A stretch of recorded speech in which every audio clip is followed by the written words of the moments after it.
Lemonade for the holidays. I'm Greg. I'm Julie, and we're the Crafty Winers.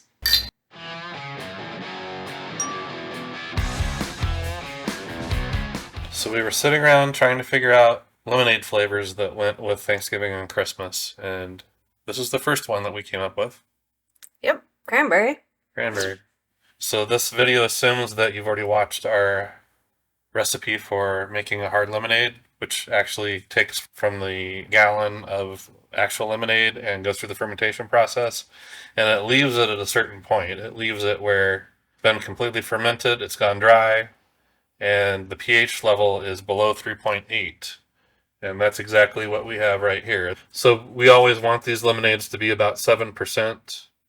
And in this case, the specific gravity, the initial gravity was 1.054. Okay. And the final gravity, it went a little dry, 0.996. So 7.59. You write that on there? Mm-hmm. 7.59%.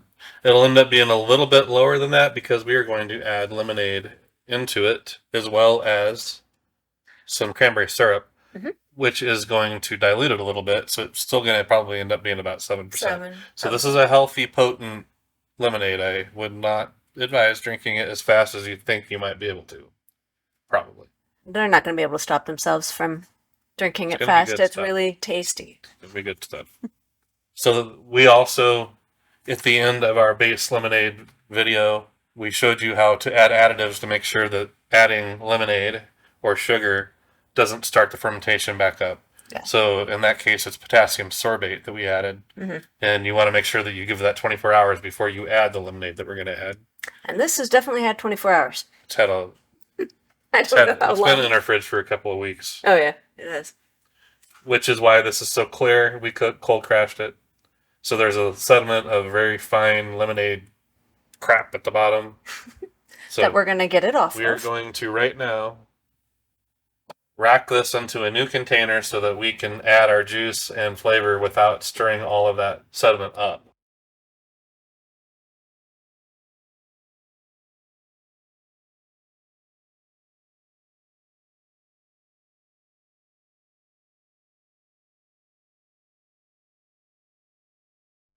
So at the end, I tip this. I am explaining on the videos that we record today that I intentionally have the sediment cap off of the auto siphon. I like to have more control over how much juice I get out of it, and the cap pretty much forces you to lose about a 1/4 inch at the bottom. I just watch very carefully and make sure that I don't suck any of that foam that's headed right for the cap right now. Okay. Sediment, not foam. So we ended up with a little headroom, but that's actually perfect. Yeah, it because is. we're going to be adding concentrate to it. I'm going to clear this off and then we will continue. We already checked the pH in the prior video. We already know it's below 3.8. Right now. We probably will do it after we finish here, just out of curiosity's sake, but this will lower the pH. That might lower the pH as well. So we do have plenty of headroom now. We're going to go ahead and add, this is Food Club, which is the generic brand of our little market here in our town. Yep. It's very similar to Great Value. Probably made by the same company. You never know. So this is a good way to both add lemonade flavor back in, but not too much, and sweeten it, but not too much. Yeah, because every time you ferment any juice, it takes some of the flavor out. That's just part of the process. So adding this back in just makes it perfect, I think. There always is a certain amount of pulp. So if you don't want this pulp to be in your end bottle, you will want to cold crash this.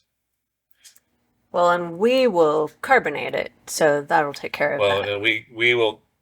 We've got a fruit fly that it's very interested in this and very irritating. We will cold crash this for 3 days before we carbonate it, and we will auto siphon this directly from here into our keg and leave the new sediment at the bottom. That's how we get around that. And there's no reason for me to stir this up until after we put our syrup in, probably. That's true. So we know that we want, let me explain here on our syrup. We almost always go for sugar-free syrups. Yes. For calories' sake and for the fact that it's not fermentable sugar. So some cases that's handy. In this case, it doesn't matter Because we because just put the some. juice is fermentable. But a lot of times that having that sugar-free syrup is very handy, and I'll put up a picture of our current syrup collection. But this is a rare case where we are not going for sugar-free syrup. And the reason why is we only found one sugar-free cranberry, And we and did not like it. it was Jordan Skinny, and it was called a spiced cranberry, and it was not the flavor that we were going after. No. Whatever the spice is. I don't know what it was, but I don't like it. Yeah, she made a face. I did. So we are using a sugar version of the syrup, and again, that's a rare thing for us. But it tasted better. we so tasted that's both. What we're gonna do. We compared them both to see which one we liked, and this was a clear winner. So we're gonna start with 2 ounces because that's what we normally do with the sugar-free syrups. However, most of the sugar-free syrups are a little bit sweeter than sugar versions, so we might have to adjust that. I also, if you have fresh cranberries available to you, I would suggest putting them in first for a few days.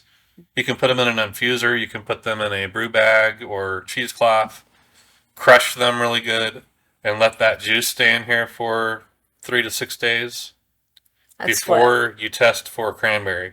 However, this is September right now. We're trying to get the video out before you all start looking at ideas for the holidays. And we can't find cranberries right now in our store. There are not fresh cranberries. So fresh cranberries will add an authentic cranberry taste, whatever that is. That's what we use for the blueberry lemonade and the strawberry lemonade. We actually infuse it with real fruit before we add the syrup. Yeah, not with cranberries. But well, not so with blueberries. That added color and flavor from the real berries is going to add to this. It's going to make it better. But again, this time of year, we can't get them. So we will use just the syrup. You might want to use fresh fruit, and then after 6 days or so sitting in there, maybe add syrup or add less syrup than what we're doing. Normally we use frozen fruit to infuse with our strawberries and our blueberries. Or freeze fresh fruit. Or freeze fresh fruit, yeah. We're just lazy and we buy it frozen already. But cranberries, I don't know if they come in a frozen variety, but they aren't very flavorful if you have ever worked with cranberries by themselves fresh. So in my opinion, I would cook them a little bit down first and then freeze them and use them to get that flavor out. Although normally we don't suggest cooking fruit before you put it in your beverage. But she's thinking in this case. I don't mean cook it, but soften it before you freeze it. Or you can mash it really good after you freeze it. Oh, yeah. I'll stick that in there. It made it a pretty color. So what we're going to be going for here in our tasting is a lot of flavor. We want it to be a stronger flavor than what we want our final product to be because carbonation will take some of the cranberry away. Ooh. Tart? Yeah. Might need a little bit more. We left a little bit in here. We could have gotten rid of that using the sucky thing, but we will. It does need more, so another ounce maybe? Yeah, let's try an ounce. So this time I'm going to make sure I get all this cranberry syrup out because it doesn't take a lot to change the flavor. Looks good. I can smell the cranberry a little bit. It's closer.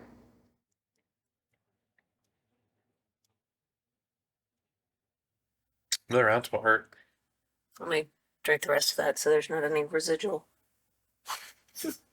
Do 1 more ounce, so that'll be a total of 4 ounces. Part of the problem is that the lemonade is a little tart, and the cranberry is a little tart. So between the two, you're just getting a lot of tart. The light is reflecting off the bottom of this. Okay. But the cranberry syrup is also sweet, and you can put too much in. Yes, you can. We don't want it to be sweet, or not very, very minimally sweet. Okay, so I've washed all the syrup out. Definitely made it a really pretty color. Well, it'll be clear as day after you cold crash it. All of this pulp that's floating around in here, the vast majority of it will go down to the bottom, so this will be nice and clear. Yeah, I think that's pretty good. I'll drink that. Yeah, I like it. Let's just see what the pH is. Mainly out of curiosity. I'm not planning on adjusting it. It's 3.36. Okay. So this is nice and shelf stable. And Tart. tart. But it's good. It should be tart. If you do this, if you follow the recipe without the fruit, if you do it exactly the way that we did it, I can say that you might want to add some either sugar or allulose or something to sweeten it a little bit. I don't think I want it sweeter, I like it. I like it the but way it is. some people might want it sweeter. So that's an option that you would have to do. So the next thing that we're going to do, we're going to cold crash this, which means put it in the refrigerator. Want it to be close to 34 degrees for a full 3 days. And at the end of that 3 days, I expect there'll be a lot of crap down at the bottom. So then we will, in our case, we're going to put it in our forced carbonation setup, and you can watch our video on our forced carbonation setup. You could also put this in bottles, champagne type bottles, and naturally carbonate it. Yeah. That's the way she prefers to do it. That'll take a couple of weeks to do it that way, so make sure that you're starting this in time before Thanksgiving, so that it'll be done by Thanksgiving. This definitely will be something that you can put on your Thanksgiving table that even people that aren't huge cranberry fans like me would drink this. This would go good with the turkey for sure. This is a good compliment. And I know what we're having with Thanksgiving. if the Pilgrims had forced carbonators, they would have had this at the original Thanksgiving. They did it naturally, honey. But they're more patient than you. Than me. As a last resort, if you don't want to be patient and you don't have a forced carbonator, you could drink it like it is. But it does add a huge element to it to carbonate it. It tastes good just like it is. But yeah, I like it better when it's carbonated for sure. Good. Well, thank you guys for watching our video on Cranberry Hard Lemonade. Hope you guys try it. Have it with your turkey on Thanksgiving. Leave us comments. Please like and subscribe. And until next time, cheers.